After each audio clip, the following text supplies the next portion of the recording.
Welcome to Good Life. I'm Dean Wilson. So glad you're with us. You can always find us at goodlifetelevision.org. Many of you are. We welcome you. And whether you're watching on TV Santa Barbara locally here or somewhere else in the world, we're so glad you're with us. We're here to talk about the good stuff. We're here to inspire and encourage and empower, honor, educate at times. It's about the good stuff. And we've had some great people, so I think you'd really love checking out those interviews. You can also look at some power clips. We kind of break the interviews up into power clips where you can find those. And then we're also on the social media platforms. Love to have you join us there, and we're just so glad you're with us. I'm so excited today about my guest. Jordan Evans is with me. Welcome. Thank you, Dean. It's good to be here. Yeah, it's great to have you. Jordan's a businessman, a great guy. Maybe we could just start with your upbringing, where you came from a great family. Mm-hmm. But talk a little about your background. Sure. It's a broad question, so it can go a lot of directions. But the short story is born and raised California in a multicultural family. My mom on that side's from Mexico, immigrated here to the U.S. for a better life. My dad's German-American, and that kind of leaves me confused somewhere on the spectrum of things. But I credit a lot to where I am in life and worldview to having grown up with great family, great parents that stayed together and modeled love and modeled, they were entrepreneurs too. Yeah. So it was a really dynamic upbringing. And I was fortunate enough to come to Westmont College here in Santa Barbara in 2010. Met my wife Elise there. I've lived a stint in the Northwest in Seattle, and sunshine called us back here to beautiful Santa Barbara. How'd you like Westmont? It was great place experience. to go, yeah.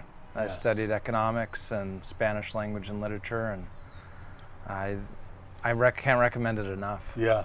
We're fellow Westmont grads here, and we've got a long history of family at Westmont, but it's a wonderful place. Yeah. So you grow up, you're watching your mom start a language company, mm-hmm. and then sooner or later your dad joined in kind of on operations, and then for 25 years they built this. Mm-hmm. Talk about that and kind of watching that and what you learned. Sure. I think one of the great things about being in this country is being able to better yourself or pursue any sort of career or job or create a business.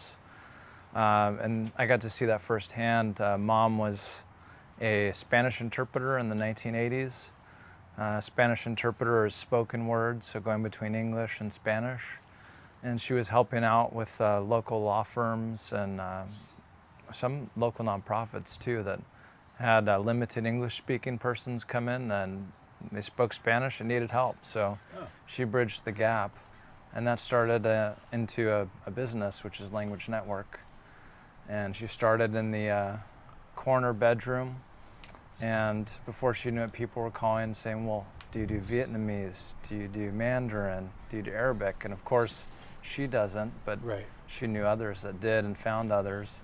And so it progressed, and as a kid I got to see her grow from the bedroom into the garage and then finally out of the house. And as you mentioned, Dad joined as well, and got to see both parents working together to grow the company. And then later you and your sister actually bought the company. That's right. And it's grown a lot since, right? It has. I think the funny part about that is Ariel, my sister, now my partner, we used to watch Mom and Dad do work together. So as kids, we would play business as well and go door to door selling cinnamon rolls or... Oh, really? Yeah, it's earning a couple of bucks. Yeah, I love those things. But it was our form of play. It was business, and it's funny to fast forward to now, and we play business, but we're doing this. How many languages? We do 200 languages. Oh my gosh!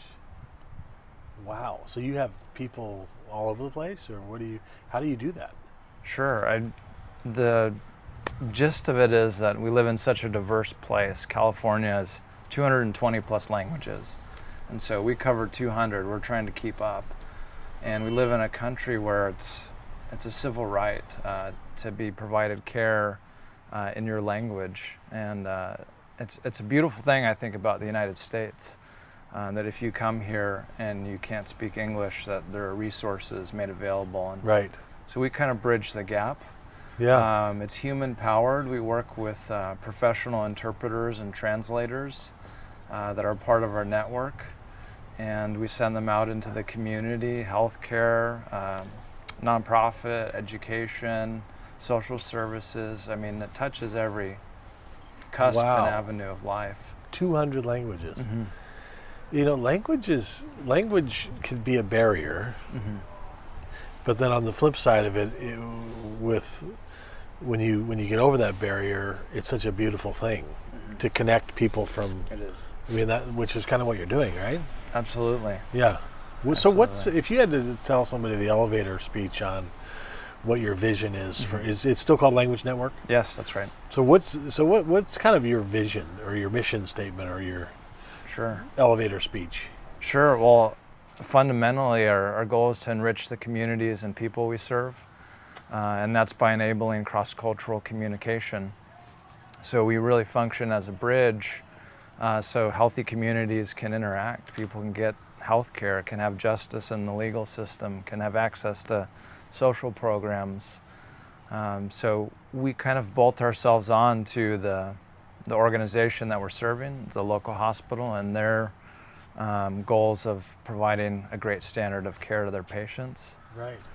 Um, Yeah, think about that. I hadn't thought about that, but the barrier between them and getting, participating in the justice system can be language. Yes, So that's got to be overcome. that's right. Healthcare. That's And right. that probably translates into, no pun intended, but into many areas of life Yes. Yeah. where they need help. Yeah, every aspect of life. Yeah. And like I had said, I think it's a wonderful thing about this country. We don't have an official language, even though many people might think it's English. This country doesn't have one. We have so many different religions and creeds and languages here. Right. It's a wonderful country, that's for sure. I love lots of things that I read about you, but one of them is you said, "I believe the greatest gift we can give to the world is to be the best version of ourselves. It's a journey and not just a smooth ride, but it's in the moments of pain or struggle that we can grow from." Talk about that. I don't know why I wrote that, but I felt compelled to. I thought it was beautiful. know, That's how you live your life, I can tell. That's right. That's something You're a that drives me. reader, you're a person of faith, you're trying to be the best Jordan Evans you can be. But I think that's a really powerful thought that you wrote. I don't know why you wrote it either, but it's good. It's great. Yeah, I think that part of the upbringing, I got to see families striving to make themselves better, whether economically or individually. And I've also had great mentors in my life that have told me I can do more or push you. I played basketball and coaches pushed you, and it's always amazing to see that we're built for maximum load as a species, as a person, that we can carry more and do more than we think. And that just kind of became a part of my fabric, that I want to see how far we can go within reason. Right. I'm not going to be skydiving tomorrow to see how far I can go. Right. With wisdom. With wisdom, yeah. Right. But yeah, life is so short. Let's make it a good one. Let's make it a good life. Right. Amen. Yeah. That's good. That's a little promo. That's like a plug. Little plug. Another thing you said, the values you hold highly are integrity and grace. It sounds like you witnessed integrity in your household growing up, Yeah. and that was impacting to you. Is that true? Yeah, it's funny that you asked that. I thought immediately of a time with my dad, where we went to a store. He was an angler, a fisherman, and wanted to stock up on all the goods to go fishing. And he'd bought a bunch of gear, which was not inexpensive. And we got back to the car, And as a kid, I was excited to go with Dad shopping, and he was looking at the receipt and was saying, I think they mischarged me, a couple $100 here, because I've got all this gear and the receipt's not matching up what I should be. And rather than just get in the car and go home and I got a good deal, he went back and talked to the cashier and showed him what he thought he should have been charged and paid the difference that he should have been charged. Wow. So I immediately thought of that when you said, did you grow up in a household of integrity being modeled? And that was my dad. You never forgot that? Yeah, I was a kid. I was very, very young. Yeah. Wow. And you have a good relationship with your parents, don't you? Oh, yeah. I mean, Language Network was started by them. I'm so honored that I get to carry on a family business. And it's really a core part I'm getting teary-eyed thinking about that drives me. That's fantastic. And grace, you said integrity and grace. Mm-hmm. Grace plays a large role in George's life and finds it important to practice the discipline of forgiving both himself and others. Boy, that's a wonderful thought. Talk about that, practicing the discipline of forgiveness. Mm-hmm. Because it's interesting you say that, because I agree. Because forgiveness is really like a command. Mm-hmm. I mean, it's not like a suggestion. Yeah. Okay, and I think it says somewhere in there, if you don't forgive, you're not going to be forgiven. Mm-hmm. So it's an interesting, but you call it a discipline. Mm-hmm. How does that play out in your own life? Another story that comes to mind was as a teenager, there was a research project I had to do for school, and we were meeting with different figureheads of local churches, the synagogue, the rabbi, and the local church, the Catholic Church, for instance. And so we met with the priest, and he had asked us, what's the greatest commandment? And, to love the Lord your God with all your heart, and to love your neighbor as yourself. And so he had shared that. He said, well, there's 3 parts to that. And we were looking at this Catholic priest going, well, what's the 3rd part here? And he said, it's to love your neighbor as yourself. And so we stewed on that for a minute, and he began to explain, how can you expect to love or extend grace, in this instance, to anybody if you can't for yourself? So I think the discipline of grace or forgiveness starts with yourself. That's part of living a free life, knowing that you're not a perfect individual, and the inner critic can be rough. So right. Learning the discipline of working through whatever inner critic that we all have, and giving yourself some grace, so that way you can then be gracious to other people. So that's, I think, the discipline of it. Yeah, that's really true. Mm-hmm. I think there's probably a lot of people out there who haven't forgiven themselves for something. Mm-hmm. I mean, I think that's probably true of most people. Oh yeah, all of us. Or everyone. Yeah. But that's a great point. Mm-hmm. Because when you do that, it unlocks the door, and you can extend it then to others. Mm-hmm. Because you yourself have experienced it. Right. That's a very interesting thought. Right. Do you have kids? No kids at this time, just a French bulldog. French bulldog? Yeah. We call him our fur baby. That's fantastic. Well, so for Language Network, first of all, what's the website? LanguageNetworkUSA.com. Okay, LanguageNetworkUSA.com. So what's your vision, kind of? I mean, you're at 200 languages. You say you're trying to keep up. Mm-hmm. You want to enrich, I think you said the mission's kind of enriching mm-hmm. lives and relationships. Mm-hmm. Do you have like kind of a vision as the head of this, as you look out mm-hmm. into the future? Mm-hmm. Well, similar to what you do, Dean, as vision casting and getting people aligned with where we're going and what's possible. That's my job today, and fortunately I've been able to add a couple other companies into Language Network where they are serving their local community. But the owners, similar to my parents, didn't really have a way to exit And so we were able to acquire them and bring them into the fold, keep the interpreters and translators busy in the community, as well as bring in great people. So for me, I'm really motivated by the people, giving people a great place to work, keeping interpreters and translators busy in the community. And I think it's to grow by being better, to continue to go find those rare languages, so we can be that bridge in the community. Yeah.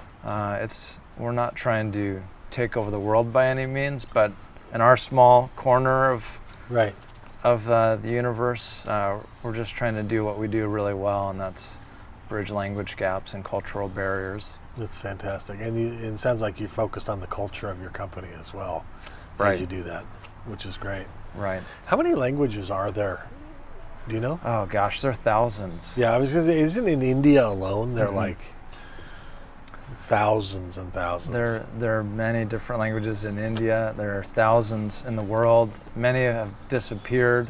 A lot of indigenous languages. It's every day I'm learning about a new language, and I work in this space. Yeah.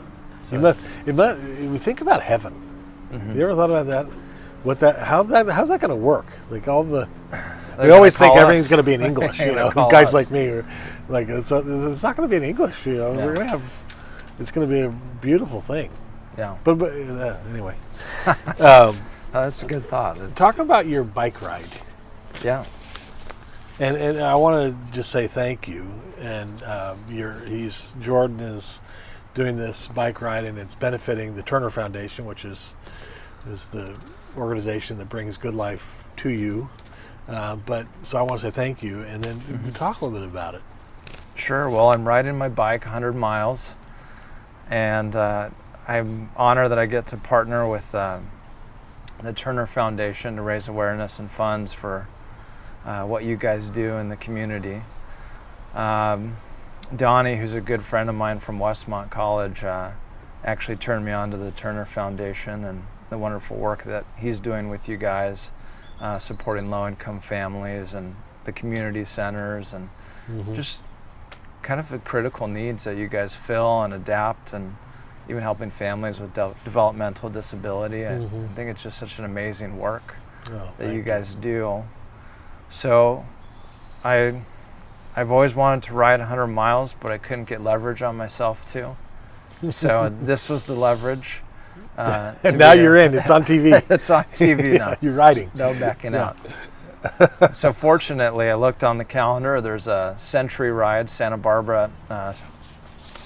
SB Ride 100 is the SBRide100.com is the website. But it's 100 miles, 9,000 feet of elevation, and it's going to be a doozy. Probably 9 hours of riding. Gosh.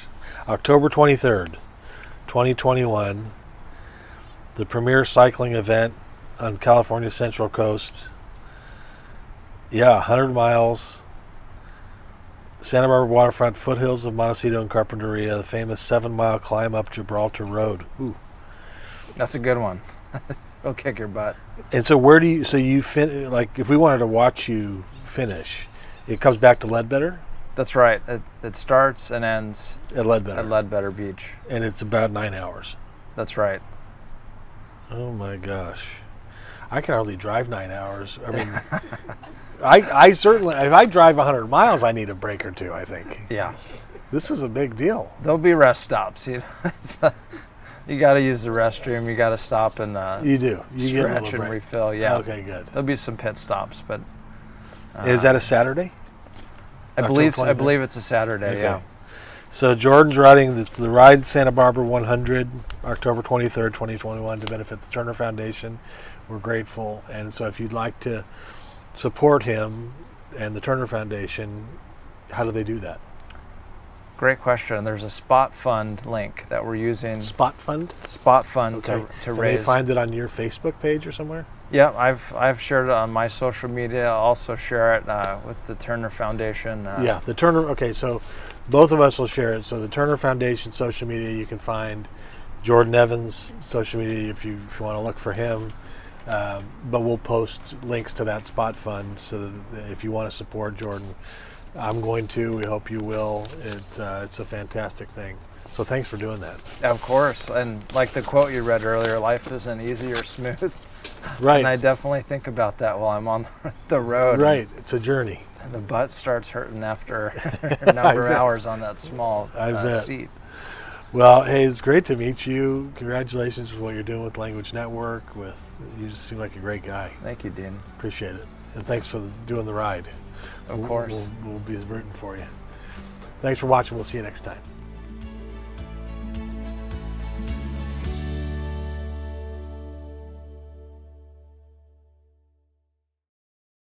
What is Good Life TV, you may ask?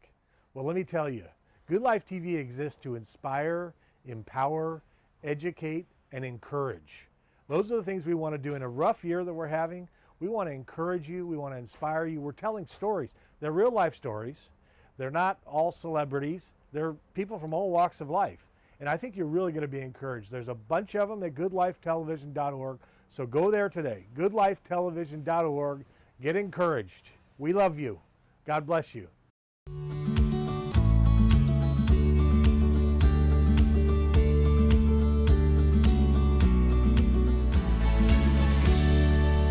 Welcome to Good Life. I'm Dean Wilson. I'm so glad you've joined us. You can always find us at goodlifetelevision.org, where you can see all the full interviews of these great, wonderful guests we've had. And we also break those interviews up into what we call power clips, so you can find those at goodlifetelevision.org.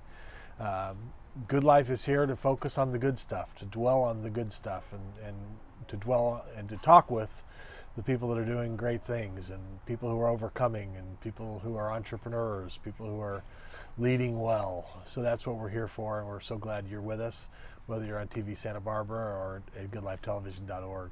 We welcome you. We're also on all the social media platforms you can find us, so hopefully you'll follow us there. But I'm really excited about my guest today, Jessica DeLarbra. Did I say it right? You said it perfectly. Okay, Jessica DeLarbra. She's the CEO of Habitat for Humanity in the area where we're sitting, which is Santa Barbara, California. A lot of you know Habitat for Humanity. We're going to talk about Habitat. It's a wonderful organization in a minute. But start with kind of just where you came from and your background, where you grew up. Sure. Well, I'm a proud gaucho, graduate of UC Santa Barbara, and I'm from Los Angeles. And I've spent about the last 14 years working in affordable housing. So I had a chance to return to Santa Barbara about 6 or 7 years ago to work in homelessness, and met my husband, and I've just felt really lucky to continue this kind of investment in helping our lower income neighbors with housing solutions right here in Santa Barbara. And so you left UCSB, you went back to LA? I went back to LA, and I worked for an organization that was building affordable housing across southern Santa Barbara County. So for a while there, I let kind of the opportunity to build housing and work on workforce solutions, guide where I was living. So that included Los Angeles, San Diego, and then back to Santa Barbara. Here. When did you kind of fall in love with this, or when did you find a passion for housing? For housing, I mean, housing is the solution, and the reason behind it is the people, right? So just a compassionate person, and growing up in Los Angeles, kind of the homeless capital, it just occurred to me that as a community, and this was really young, we had lost our sense of urgency because we got so accustomed to seeing people sleeping on the street. And so shortly after graduating UC Santa Barbara, I kind of started with workforce and social enterprise programs in Los Angeles, and then transitioned to affordable housing investments. So yeah, it's so important. I mean, housing. I mean, there's the whole kind of housing first concept in terms of, but we're in similar spaces in terms of the housing thing, but it's just so important. I mean, in a society, in a community, the low income, the workforce housing issue is not really going away, is it? It isn't, and I look at stable housing as the foundation for building upon all of these other community issues, right? And not just during the pandemic, but we look at the ability to keep jobs, healthcare, family Right. relationships, and housing is that foundation. Right. So How do you do all that without housing? yeah, you can't. Right. And you know, our community issues are so complex. The Right. solution is so simple, it's housing, right? Right. But how to get there is the complex part. And I just thank you guys for the work that you do, and Oh, thank you. honored to be alongside you today. Yeah, well, thank you. That's Yeah. that's wonderful. And you've done work, veterans issues. You've done lots of different. You've done disaster relief. In fact, your prior job was American Red Cross, right? Yes. What did you do there? So American Red Cross is both a local and national organization. So I worked in the Central California region, which meant 10 counties ranging from Camarillo all the way up to Yosemite. And I was the regional disaster officer, followed by the interim CEO for those 10 counties. Oh, really?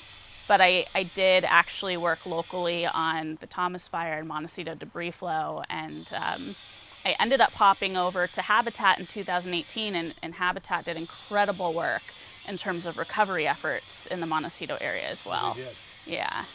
So, Wow, I didn't know that. yeah. So they were involved even before, kind of right when you got there. Yeah, so we did everything from, removing debris with the support of thousands of volunteers to actually rehabbing some homes for homeowners who were low income in this neighborhood.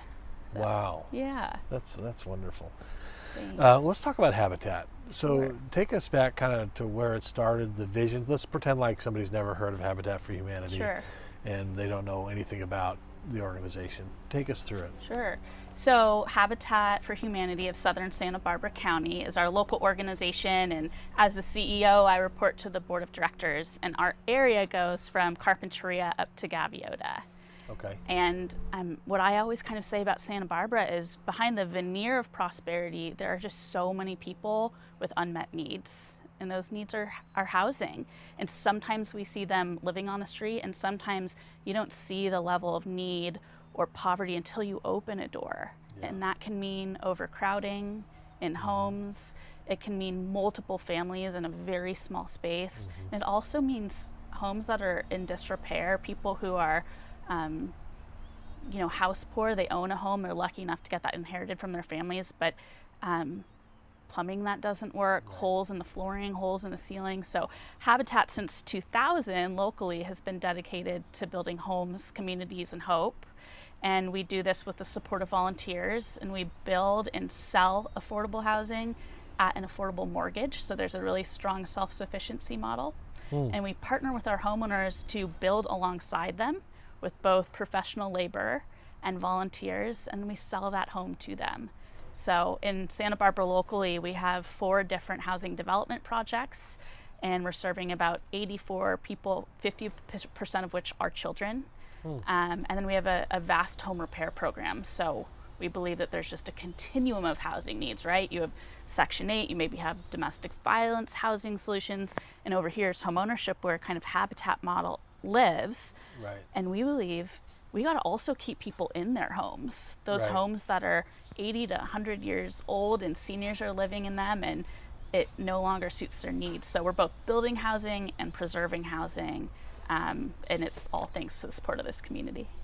And so it's very volunteer centric. It is. Yeah. Yeah. I didn't know about the home repair part of what you do.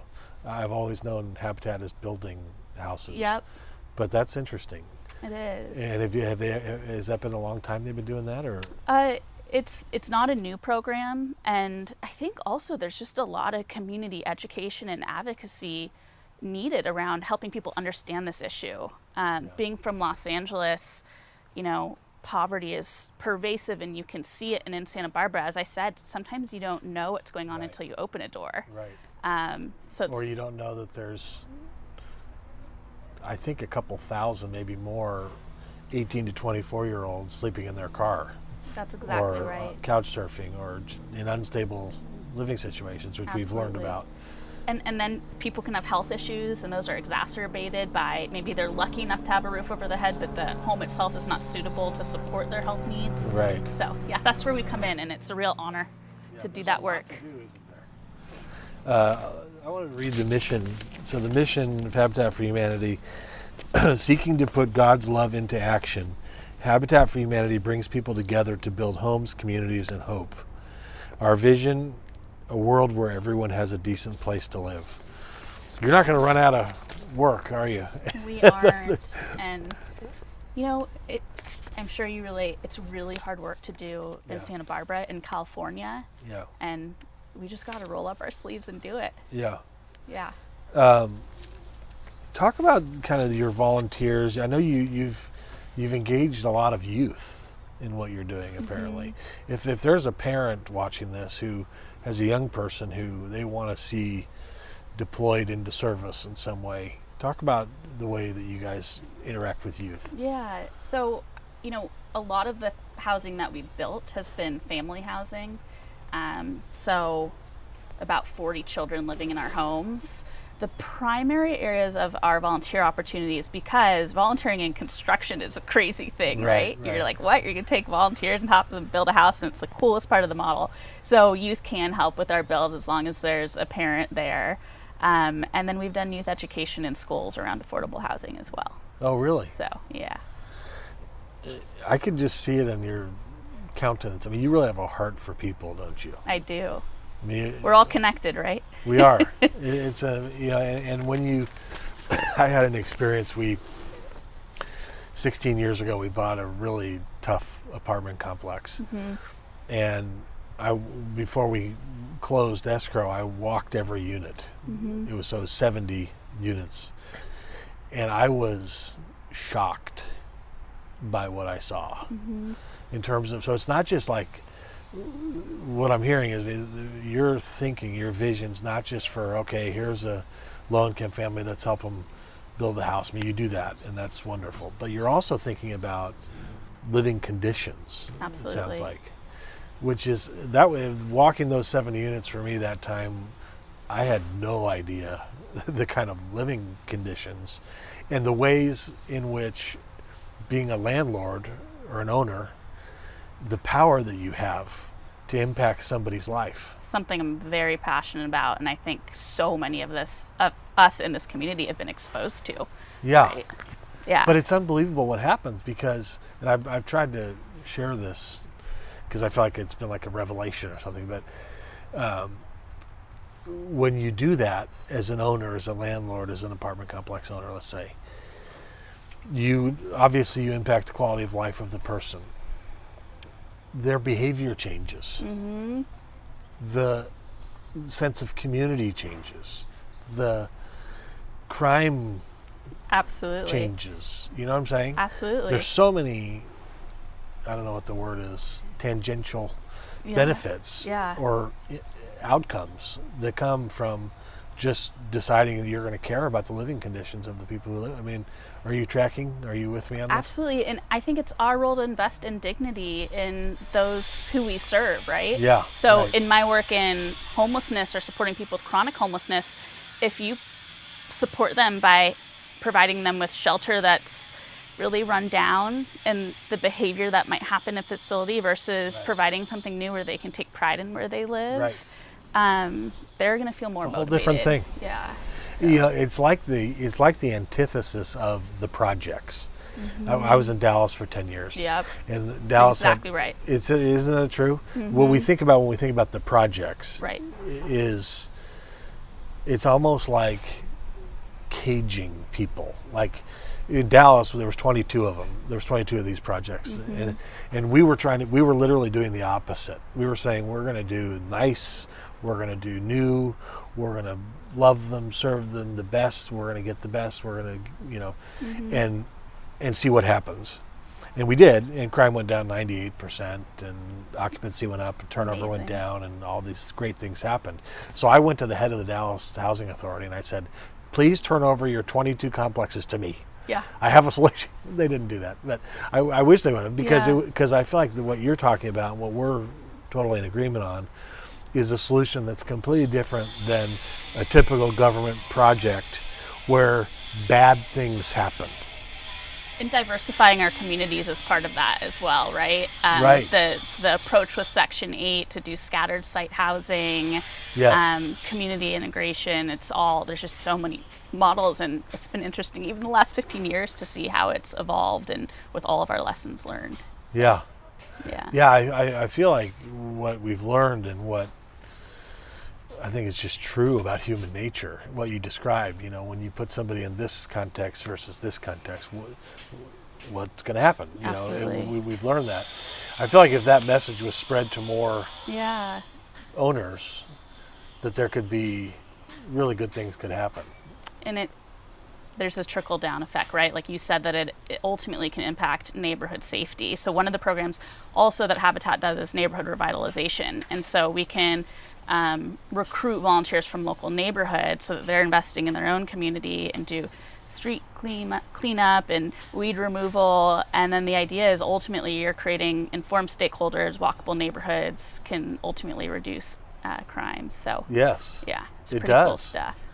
Landscaping, lighting, there's so many different little parts to this that if you get it right, really good outcomes happen. Yeah, and I think what we're focusing on in this conversation is we help the individual family, and then we have to look at the systems approach and tackle them at the same time. So right, there's a lot to do. Yeah, it's exciting. I'm not bored, are you? No, not at all. No, Yeah. not at all. I'm always having new ideas, like how could we? But Yeah. what is when you think about your vision? You're a CEO of a great organization with a lot to do. When you look out 5 years or 10 years, if you do, you probably do, like me, you're thinking about around the corner. What do you see? What would you like to see happen in the next? I mean, the key thing that stands out to me in this community is innovation and looking at what's worked in the past, what works now, and little things like Santa Barbara, like we can run out of land. And there's an issue with, we know what the problems are. We know housing is a solution. And then we also know there's not enough housing. So how do we get together, cross-collaborate, and innovate and think about these solutions differently? Yeah. And I think that's the stuff that excites me. And then how do we get those innovations? Well, it's bringing, volunteers around a table who each are experts in a different area and creating that vision. Working together. Yeah. Yeah, that's important. Yeah. Collaborating. Because I think there are a lot of wonderful people thinking about this. There really are, and the collaboration is key. Nonprofit, government, faith, and we've seen great things happen. So yeah, I get really excited about the opportunity. I think there's so many things being like, oh, we couldn't do this or we couldn't do this, and put on a lens that says we can and get people together at the table and really be forward thinking about it. Yeah. So that's wonderful. What is your website? Yeah. It's sbhabitat.org. sbhabitat.org Yes. is the Habitat for Humanity here in South Santa Barbara County. Yes. Do you do any fundraising events, or is there anything like that you want to talk about? Yes, all the time. Really? All the time. And I'm sure you guys have thought through the same things. How do we continue to fundraise differently during a pandemic? Right. But we're helping a senior right now who has not been able to shower in her own home for a year plus, and she showers with wipes. And this is because she's aged in her home and she uses a walker and she can't get into a bathtub without falling. And so, so much of the things our team is thinking about, we're going to help this woman, but it's because we're going to fundraise, and it's because, incredible people in our community support this work, and we can turn around and say, like, yes, we're going to do this project. So, we have the amazing foundations and individuals, and we do event-based fundraising, and we send the inspiring letters to the homes, hoping that someone writes a check. Yeah. And I saw one of those. When we get donations, I get inspired and our team gets inspired, Yeah. because it's the mission continuity right there. And you're seeing real impact with the actual people on the ground. Absolutely. That people can support. And the volunteers who come in, and Habitat Santa Barbara right now is a 5-person team. We can't do all this work without these amazing volunteers, and we have board members who are so skilled, and we have all these committees, and the committees do specialized work. So, wow. What keeps me going is knowing who we serve, but also the people who are working alongside us to serve, Yeah. and just knowing there's good stuff, right? Yeah, it's Good Life. That's Yeah. the program. Yeah. And, and it's impactful for the people who volunteer. It changes their life. I mean, I've seen I know you've seen this. And I've seen it too in Texas and here, where people who get involved in something greater than themselves. I just feel like there should be no bored people. If you're bored, go to sbhabitat.org. Come to the Turner Foundation. There's so much you can do, and it's so life-giving. It is. So it's not. It is about the person being served, but it's amazing what happens to us when we serve. It changes us, which is a neat thing. It is. So once again, Habitat for Humanity, seeking to put God's love into action. Habitat for Humanity brings people together to build homes, communities, and hope. Our vision, a world where everyone has a decent place to live. It's fantastic. Thank you so much for this opportunity. Yeah. Again, the work that the Turner Foundation is doing. Yeah, in the and Good we Life should work community. together. Yes. Yeah. No, We'll schedule that meeting Let's do right it. after this, That'd right? be good. And thank you for what you're doing. Thank It's awesome. you. Yeah, I appreciate it. And thanks for watching. We'll see you next time.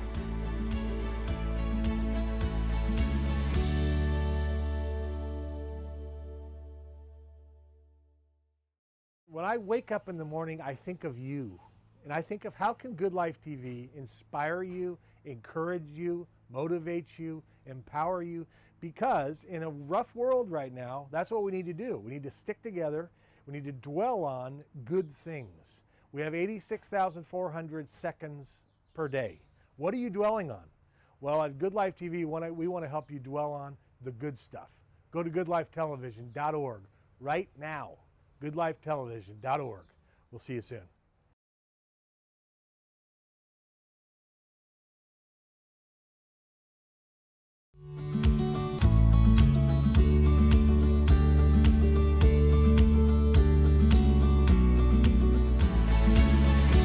Welcome to Good Life. I'm Dean Wilson. So glad you're with us.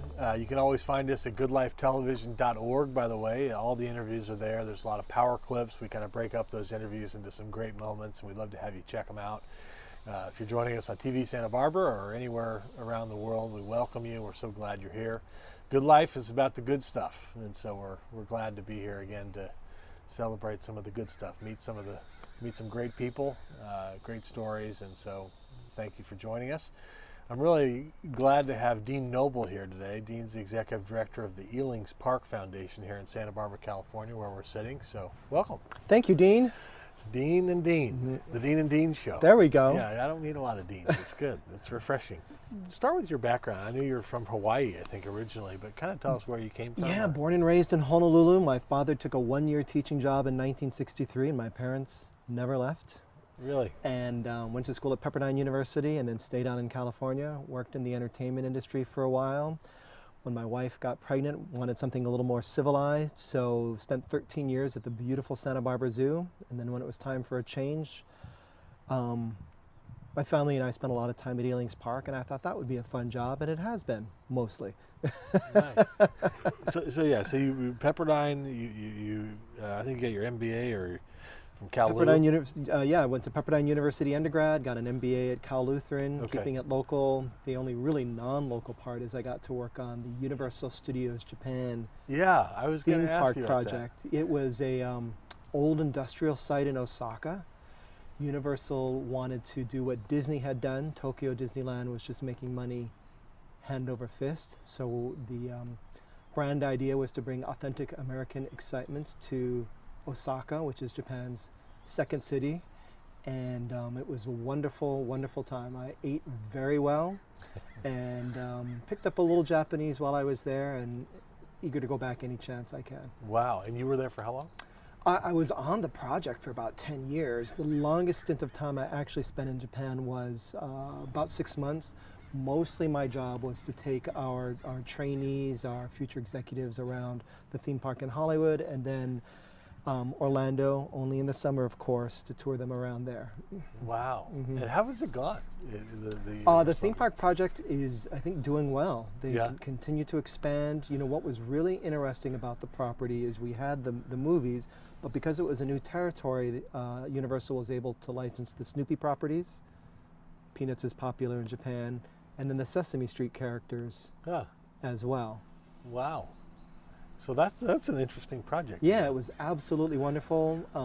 Interesting side note, it was built on an old industrial site, and when they were raising it, I think they found 6 or 8 unexploded bombs from World War II. Is that right? Yeah, not Wow. something you'd find in an American Wow. theme park project for sure. Wow. You ended up at the Santa Barbara Zoo, like you said, for 13 years. And Yes. then we'll get to Ealing's Park in a second. Sure. But when I was reading about your background and your kind of work, it seems like, brand storytelling is a big part of kind of who you are and what you do. Talk about that. You are absolutely right about that. And my definition of brand probably changes year to year. Right now, I think it's about the emotion that a product or a service leaves with you.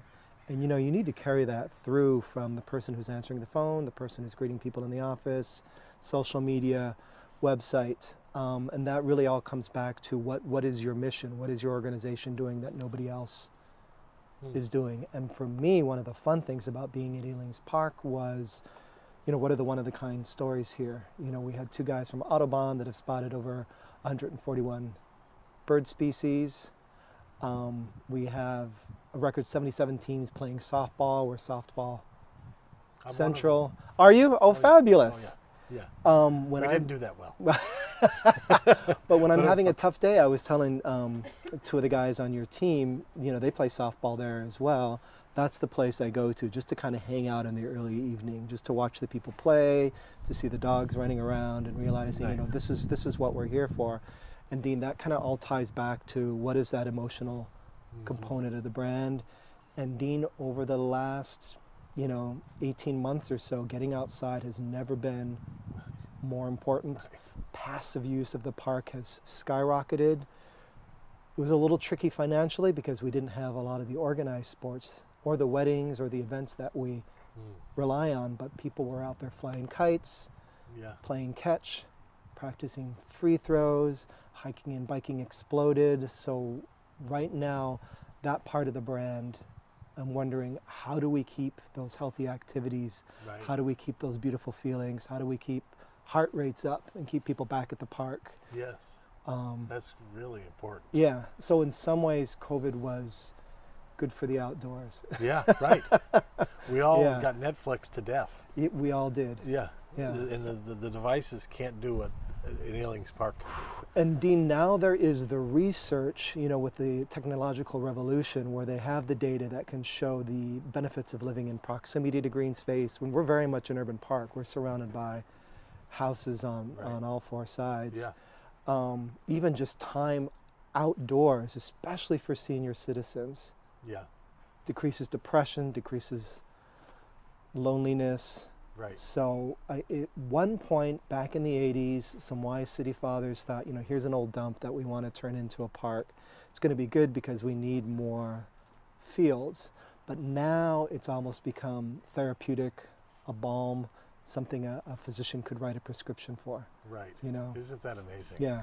Yeah, I read you said, to me, what Central Park is to New York, Ealing's Park is to Santa Barbara. And we're getting there. That was kind of my elevator pitch. Yeah. Golden Gate Park, Balboa Park, great cities have great parks. And a lot of that has to do with the people. We have a wonderful grant from the Tobes Foundation to bring Shakespeare back. We had a family-friendly reggae concert last month that was off the hook.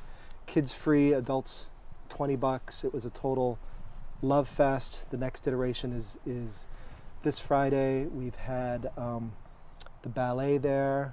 The opera was there in May. That was my first concert kind of back. And it was so beautiful. Wow. And I'm not even particularly an opera fan. I am now after that one Sunday afternoon with the SB Opera. Wow. So not only do we have the athletics, but more events, especially family-friendly events, and more cultural activities, I think, for us to become, whatever Central Park is to New York, Yeah. Ealing's Park wants to be to Santa Barbara. Yeah. That's such a great story. Just, hearing you talk about it here and reading about what you've written. Well, I know your son's an athlete, right? Wouldn't Yeah. you rather sit outside while he's playing football and look at oak groves and the sunsets and be in Yes. an absolutely beautiful environment? Yeah. Unfortunately, a lot of times tennis centers or athletic centers are relegated to the outskirts of town Right. or in a cheap part of town, and here they are just in this gorgeous Yeah. oak-studded valley absolutely. with beautiful sunset views. Yeah. It's we've been up at your place for Yeah. many a baseball game, Yeah. and it's beautiful, and it's almost like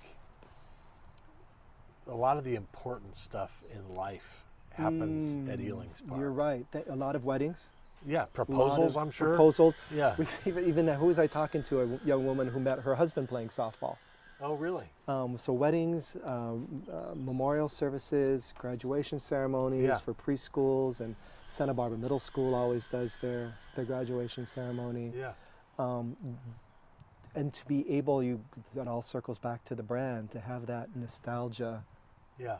that family connection, that romantic connection, you Yeah. know, it doesn't get much better than that. It's Yeah. a really special property.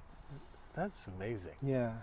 And you did the same thing with the zoo. I mean, or something similar. Yeah, no, very fortunate. I felt when I got there, you know, in 2005, here's this gorgeous little zoo, Yeah. and I think all of the components were there except for the marketing component. And it was a great little team of about 8 of us, me and usually 6 or 7 highly opinionated, strong-willed ladies. And I felt that when I saw it, that zoos and aquariums can do more with raising the next generation of environmentalists. And my part was, I was fortunate to have a short radio show on KCLU. Yeah. It was 90 seconds. If you want to know how to give CPR to a porcupine, or to perform a vasectomy in an adult male elephant out on the African savanna, how to give a full body massage to an elderly Komodo dragon, this was the radio show for you. But what I felt the zoos had the opportunity to really create more than scientific awareness, but to foster harmony, especially in children, because I think that's the next stage for the human race, is getting to harmony. And I feel strongly that there's a group of globally connected, technologically savvy, bright young people that can get us there. That's a great vision. Yeah. You should run for something. Oh, well, I do feel like I'm the mayor at Ealing's Park. People Okay, come in good. and people come in and complain all the time. Close bet. my laptop and I fold my hands and Listen. and I listen. Yeah. Now I'm like fired up about this. Yeah. Ealing's Park is. So what is your vision? So you're what, 2 years in? 2 years in, and we got through COVID, and coming down the pike, more concerts, more Shakespeare. Next year we want to do a ghost walk where we recreate deceased citizens of Santa Barbara so that they can tell your story. But really it's going to be about partnerships. We're a real small office. You know, we're a private nonprofit, so it's Right. got to be partnerships with Police Activities League, Alternatives to Violence Program, Peer Buddies, they are an inclusion camp for children who struggle with social issues, increasing the size of our summer camp. Dean, it's 240 acres, more than twice the size of Disneyland, and our summer camp pretty much consists of playing games in the shade, flying kites, playing on the playground in the shade. Slip and slide day is tons of fun. The good folks from Hearts Therapeutic bring their 2 miniature horses, Vinny and Pippa, to come visit. So it's just chill, Yeah. you know. Yeah. It's just, and so I think there's tremendous room for us to grow. The other thing that's coming down the road literally is they're building that multimodal path along Las Positas, and without even asking, they're giving us our own stoplight, our own crosswalk, a bridge over to the Arroyo Burro and open space. So we're really prepping, knock on wood, for an increased amount of bike and mountain bike Oh. traffic. So we're starting to spiff up our trails, get our BMX program Yeah, I was gonna say, back aren't up they and running. building? Aren't they putting? Isn't there a bike course? Yeah, there's a little BMX track. Yeah. It's been there for maybe 20 years. It kind of lost its lease over at the Earl Warren Showground and came over to Okay. the park. And that's another thing that blossomed during COVID, because the whole point of BMX is to stay away from your competitor, and it's outdoors. So BMX came back with a vengeance. Tennis is more popular than ever. Those 6 courts, I wish we had 12 right down along Las Positas, Right. are super popular. Wow. 240 acres. I didn't realize More it than was that twice the big. size of Disneyland. So if you ever see the parasailers, they're launching off what I call our South Park, our South Bluffs, and that's a great place to go. Huh. Hiking, when COVID first came through in March, a lot of families came to look at the sheep and the goats and the llamas that were out Wow. grazing us. Yeah, we had a lot of fire fuel that had built up, so they came and took care of it, and they aerated the soil, kicked up the roots, left some good microbes behind. So curious to see what kind of plant life Huh. comes back, because once upon a time that area was grazed, regularly by deer or bear or, what have Yeah. you. And I think for the area to come back to its full beauty, you've got to get the wildlife or herds back in some capacity to start bringing them back. But come check out the paragliders. They're there most days in the mornings and the afternoon. It's a great place to sit and watch them. It's a great little short 20-minute hiking destination. And a lot of people bring their dogs. A lot of people, we have an EPDOG program. You need a dog membership. Oh, you do? Yes. Okay. So we want to make sure your dog has its shots. We want to make sure your dog's not aggressive. We want to make sure the owner's not aggressive. And so it's $135 per year, but I think it's well Worth it. worth it. Yeah. Yeah. Where do people find information about it? Because you guys build partnerships. I know you're, probably always looking for funding. Absolutely. But where do people find information about Elings Park? Is the website? New website launches next month. So Okay. Elings Park, E-L-I-N-G-S, Elings rhymes with feelings, elingspark.org. Yes, we are a private nonprofit. We're able to cover about 75 or 80% of our operating budget through user fees. But if we want to do any improvements, we really need the local foundations and the local philanthropists Yes. to step up. And it's a Elings- fun thing to fundraise for, because we really don't have any competition, and everybody goes to Right. the park. Right. Elingspark.org. Elingspark.org. Do you ever grow any food? We are working with the Bucket Brigade to build really? kind of I didn't know this until I talked to Abe from the Bucket Brigade, that during World War II, as much as 35 to 40% of all of the produce in America was grown in victory gardens. And so I said, Dave, how does this fit in with the Bucket Brigade's mission? Well, he said, this is about resilience, Right. And so the thought is to turn just a small half acre of the park into what I call a victory garden university, so that people can come over. Food that's grown will be donated, nothing will be sold. So he's working on that right now. That's genius. Yeah, so working on that. That's in the, Yeah. But Yay. again, we're a real small office. We really rely on partnerships, but that circles back to our brand, Yeah. Right. Yeah. Bucket Brigade's one of Abe was here. Yeah. And he did talk about the victory gardens. Seemed like a Yeah, great they've been fit. terrific. I wish I had half as much energy as Abe Oh does. yeah, Abe's the greatest. Yeah, he's the greatest.